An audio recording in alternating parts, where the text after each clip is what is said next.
To answer the question, how do you sharpen a boning knife? The boning knives have this little recurve section here, which can be a little bit tricky. Some of them can also be a little bit flexible, so you got to pay attention to a couple of things. What I'm going to do here, we'll start on a 120 as usual. I've got my angle guide set to 15 as usual. And what I'm going to do for the first step is run the curved section down the edge of the platen. So with lightweight, keeping this part of the blade level to the belt. You don't want to dig it in here so that it hollows it out further, and you don't want to dig it in here so you hollow this section out and miss that section, or misshape the blade completely. So it's going to be onto the corner and move it through and continue. And because this is a flexible blade, you don't want to be putting pressure on it because you'll dig it into the edge. You need to be using your other hand and you need to guide it. So from the rounded section down onto the belt, straight through, lifting the elbow to the tip. On the other side will be the same thing. We'll take it from the beginning of the curve down onto the flat section and through. And then the second step, the refinement step, will be on the slack part of a flexible belt. The same angle, we're going to come in onto the flexible belt, which is going to take the shape of the curvature, and then straight through, same as before. So let's do that. Using a Klingspor 120, we're going to start with the heel of the knife on the curve of that platen. Move the knife forward, taking care to get the blade flat on the platen, lifting for the tip. Don't put too much pressure on the knife at this point.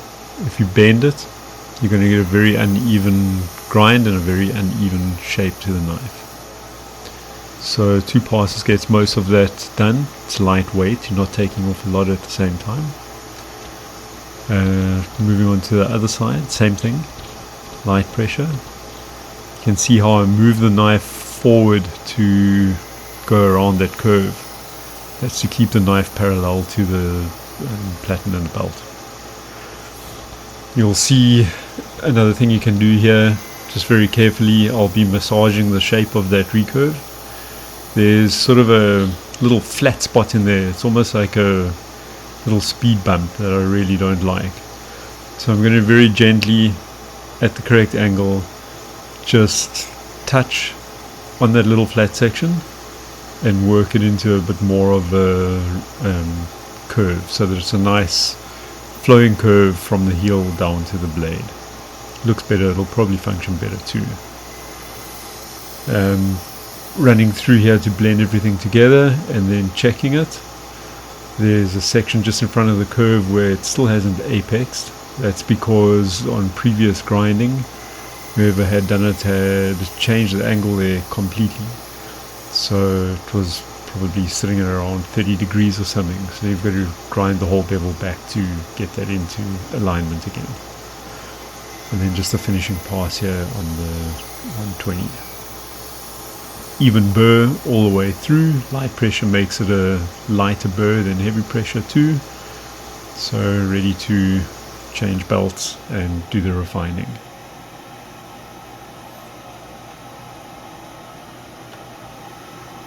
Here we are putting on the Klingspor 240 grit. It's a J flex, so it's a very flexible belt and it's going to conform to the shape of that blade. So again, same as before, we're going to take that knife, going to get it to an angle, and we're going to put it on the belt with a very light pressure and work it through the curve, along the flat and up at the tip. Nice even movement creates a nice even bevel. This stage is refining the scratch pattern, but it's also minimizing the burr. So the burr is very thick off a coarse grit belt, and as you go into finer grits, that becomes less and less thick at the root which makes it easier to remove in the following steps without actually breaking it off and losing the apex you're trying to create. So 2 passes per each side on the 240, and we should be just about ready to go. Always just check what you're doing, make sure it looks the way you want it to, make sure you're grinding where you think you're grinding, and always make sure you're getting to the apex by checking on your burr.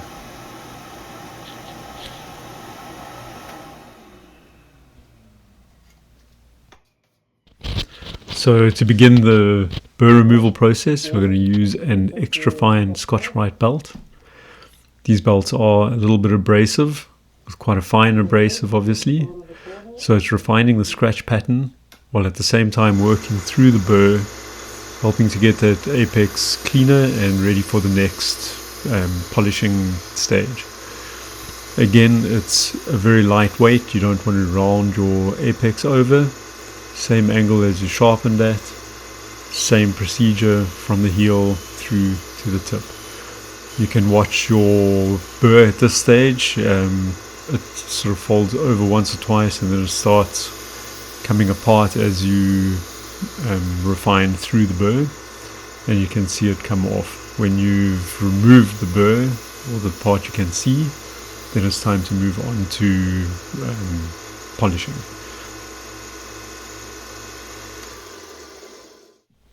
And now it's over to the cardboard wheel with a bit of green compound on it to do the polishing.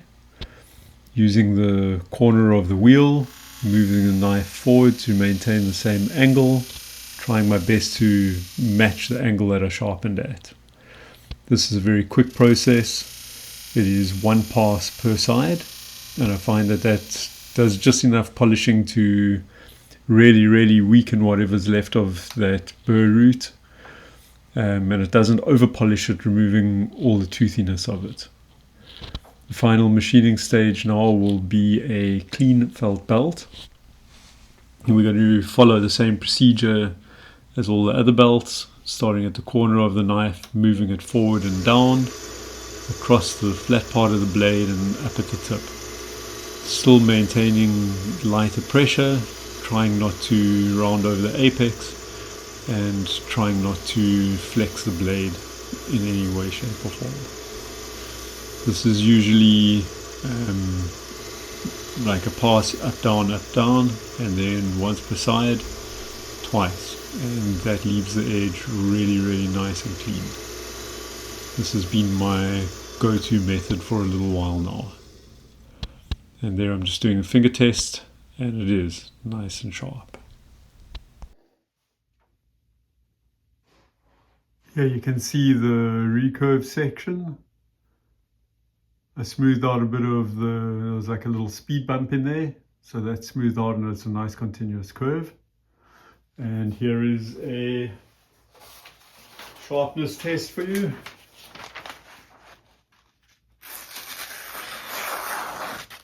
So nice and sharp right up to the choil section.